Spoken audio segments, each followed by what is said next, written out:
عليكم ورحمة الله تعالى وبركاته. اش من بنكة في المغرب نقدر نفتح حساب بنكي؟ في المغرب معروف انه يتطور على واحد المجموعة من المستويات، هذا شيء ايجابي. وعلى مستوى الابناك غادي ينقصوا بالتعامل بالكاش، الحبة ديك العباد القرمومة غيقلوا منها في المغرب مستقبلا. الناس اللي تيتخلصوا في التقاعد، التعويضات الصحيه، التعويضات الاجتماعيه، التغطيه الاجتماعيه، التعويضات عن الكوارث الطبيعيه واشياء اخرى ستتم عن طريق الحساب البنكي. وبالتالي السؤال التقليدي هو اش من بنكه نقدر نفتح انا حساب بنكي؟ الجواب من الاخر، في المغرب ما كاينش احسن بنك وما كاينش اقبح بنك.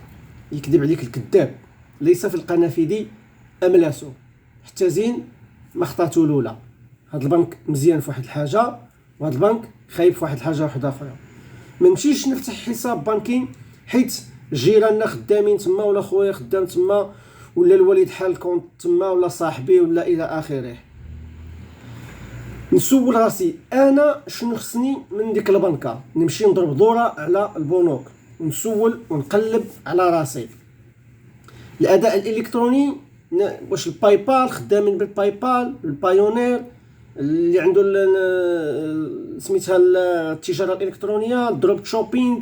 نسول على راسي واش هاد عندهم هادشي تيتعاملوا هاد المعاملات الالكترونيه. نشوف البنك واش عنده تطبيق واعر يستجيب لمتطلبات العصر، واش محركين مزيان في التواصل الاجتماعي، واش المعامله مع بنادم عندهم مزيانه، واش تيتواصلوا. راه اهم شيء هو التواصل، خصوصا الناس اللي بعاد في اوروبا، المهاجرين الغالبا بعض المرات كيبغي غير يتواصل مع البنك ديالو عبر التليفون، راه ما تيجاوبوهش.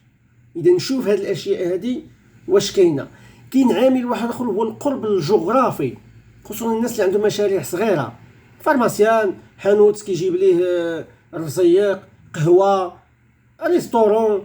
يعني الناس ما تبغيش تغامر تهز الفلوس وتمشي بها واحد المسافه بعيده، فبالتالي اقرب بنك يلبي حاجاتي.